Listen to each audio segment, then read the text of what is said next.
Šiomis dienomis populiarėja modernus nechirurginis veido patempimo metodas, kuris atliekamas su mezosiūlais. Odos tangrinimas siūlais galimas ne tik veido, vokų kaklo srityse. Jis tinka ir žastų, šlaunų vidiniams paviršiams, pilvui, juosmeniui stangrinti ir apie tai plačiau pasakoja Grožio ir sveikatingumo klinikos vadovė gydytoja Genovaitė Romanauskienė. Nechirurginis veido odos patempimas tirpstančiais mezosiūlais yra kur kas privalesnis negu chirurginė operacija, kadangi nereikia pjūvio, nereikia pašalinti dalies odos, nėra perpjaunamos nei kraujagyslės, nei limfagyslės, nepažeidžiami smulkieji nervai ir nepasikeičia veido išvaizda. O operacijos metu dažniausiai pakinta akių forma, pakinta tam tikri bruožai. Po veido patempimo mezosiūlais niekada nelieka randelio, o po operacijų, kad ir minimalūs randukai, bet jie lieka matomi ir juos dažnai reikia maskuoti. Mezosiūlai yra sukurti iš sintetinės medžiagos polidioksanono arba polialpieno rūgšties. Tai yra chirurginiai siūlai, kurie naudojami kardiochirurgijoje prieš daugelį metų tam, kad nesusidarytų randai.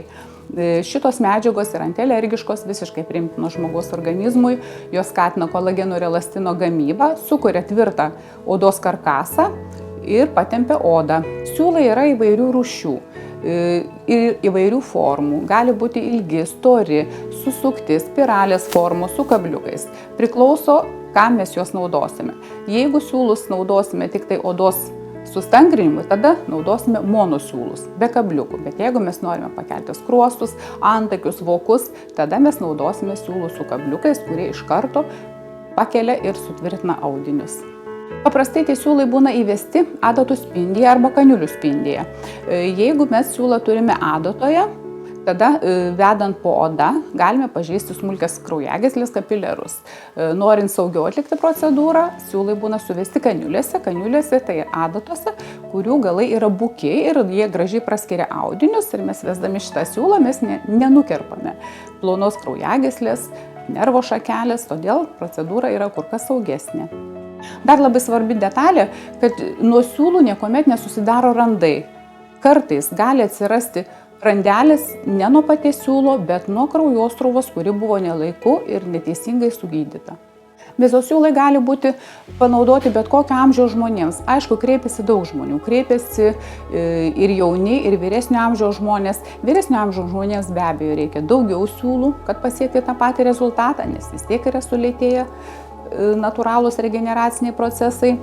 Kreipiasi dėl veido odos patempimo, dėl užkritusių vokų, dėl dvigubo pagurklio. Siūlais galime mes sustangrinti lūpų kontūrą, pakoreguoti nosies formą, sustangrinti ne tik veido, bet kaklo, rankų, pilvo odą. Tiesiog tą vietą, kurią klientas pageidauja. Kaip ir kiekvienai procedūrai, mezosiūlams taip pat yra eilė kontraindikacijų. Labai svarbu paklausti klientą, ar jis neserga autoimuninėmis ligomis, tokiomis kaip autoimuninis tiroiditas, išsėtinė sklerozė, vilkligė, tuomet galimas siūlų atmetimas ir čia bus ne procedūros klaida, bet tiesiog organizmo reakcija į šitą gana nealergišką siūlą. Po procedūros, aišku, yra tam tikri reikalavimai, kaip reikia elgtis.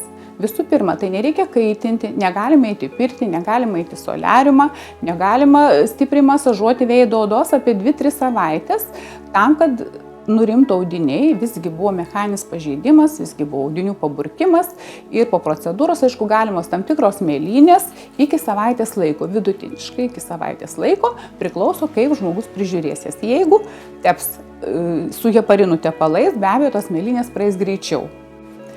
Atlikus procedūrą rezultatai matomi ne iš karto, kadangi būna patinimai, būna nedidelės mėlynės, kurios per savaitę paprastai praeina. Tačiau jau į 3-4 savaitę kolageno būna prisigaminę pakankamas kiekis, kad jau galima pradėti matyti ryškėjantį rezultatą, ryškėjančius veido bruožus, besikeliančius antakius, besikeliančius vokus, gražėjančius skruostus ir veido ovalą arba kitas kūno vietas.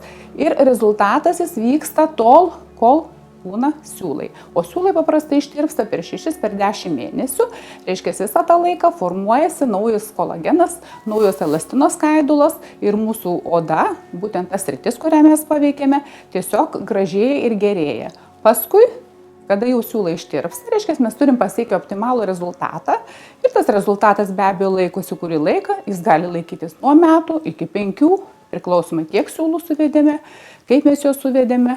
Ir tada kolageno fermentas valgantis kolageną, kolagenazė, reiškia, pradeda po truputuką, kaip ir visus kitus audinius, valgyti, naikinti šitą sukurtą kolageno tinklelį.